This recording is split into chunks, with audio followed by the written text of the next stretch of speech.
आज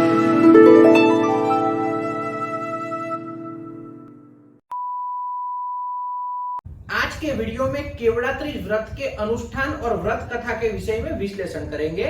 अगर आपको हमारा विश्लेषण अच्छा लगे तो अंत तक बने रहना, वीडियो को लाइक और शेयर करना, चैनल को सब्सक्राइब कर लेना और कमेंट में अपनी राय जरूर बताना।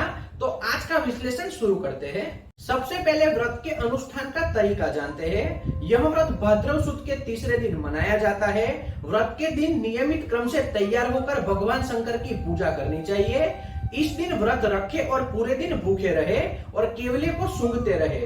इस व्रत को करने से भगवान शंकर प्रसन्न होते हैं और आपको मनोवांछित फल की प्राप्ति होती है, ऐसा शास्त्र कहते हैं। अब हम केवड़ात्री की व्रत कथा सुनते हैं। एक बार की बात है, भगवान शंकर और माता पार्वती कैलाश पर्वत पर सोख्ताबाजी खेल रहे थे। खेल बहुत रोमांचक था। बीच में पार्वती माता को कुछ याद आया और उन्होंने भगवान से पूछा, स्वामी मुझे याद नहीं कि मैंने आपको पाने के लिए क्या व्रत किया था। तब भोलानाथ ने पासा फेंका और कहा, हाँ मैं समझता हूँ। एक बार नारद जी हिमालय में आपके पिता के पास गए, तब नारद जी ने आपके पिता के सामने मेरी बहुत प्रशंसा की। उस समय आप भी वहां पर मौजूद थी। आपने मेरी प्रशंसा भी सुनी। उस समय आपने मेरी प्रशंसा सुनते हुए मनोमन मुझसे शादी करने का फैसला कर लिया।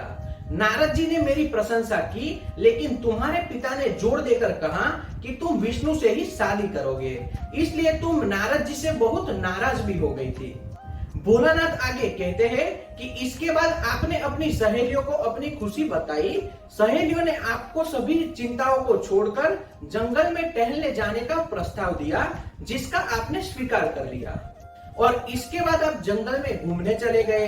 एक जगह मिट्टी का ढेर लगा था। तुम जाकर उस मिट्टी के ढेर के सामने बैठ गई और एक साथ खेलते हुए मिट्टी का एक शिवलिंग बना दिया। उसके बाद आपकी सहेलियों ने शिवलिंग की पूजा के लिए केवड़ा और बेलपत्र आदि लेकर आए और भक्ति भाव के साथ सभी चीजों को शिवलिंग पर आपने अर्पित किया। यह भद्रा सुद का तीसरा दिन था।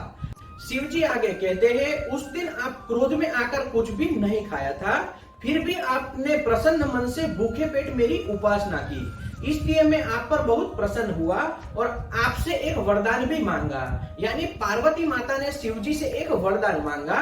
तब पार्वती माता ने नम्रता से केवल इतना ही पूछा कि भोलेनाथ, यदि मैंने सच्ची दूरी से आपकी पूजा की है और सच्चे मन से आपको प्रेम किया है, तो आप आज से मेरे स्वामी बन गए हो। ऐसे में शिव जी तथास्तु कहते हुए वहां से गायब हो गए। तब तुम्हारे पिता तुम्हें ढूंढते हुए आए और इससे पहले कि वह तुमसे कुछ पूछते, तुमने उनसे कहा कि मैंने अपने निर्दोष शंभू को तन और मन से मार डाला है, इसलिए अब मैं किसी से भी शादी नहीं कर सकती। जिस प्रकार तुमने अनजाने में उस दिन केवले से मेरी पूजा की और व्रत का भी तुम्हारे पिता पर प्रभाव पड़ा और कुछ ही दिनों में उन्होंने आपका विवाह मेरे साथ करवा दिया। इससे आगे भगवान भोलेनाथ ने कहा कि मेरे शिवलिंग पर हमेशा केवला और बिल लगाए जाते हैं, लेकिन जब से आपने मुझे केवला देना शुरू किया है, अर्थात भाद्रव सुद के तीसरे दिन जो कोई भी मुझे केवला चढ़ाएगा, उसका विश्वास फलदायी होगा और हर मनोकामना पूर्ण होगी। तो इस तरह से भोलेनाथ को केवला बहुत पसंद है और पूरे भारतवर्ष में आज भी सभी महिलाएं भाद्रव सुद के तीसरे दिन शिव जी की आराधना करती है और केवले से शिव जी की पूजा करती है और अनुष्ठान भी रखती है। तो यही है केवड़ात्री की पूजा का महत्व।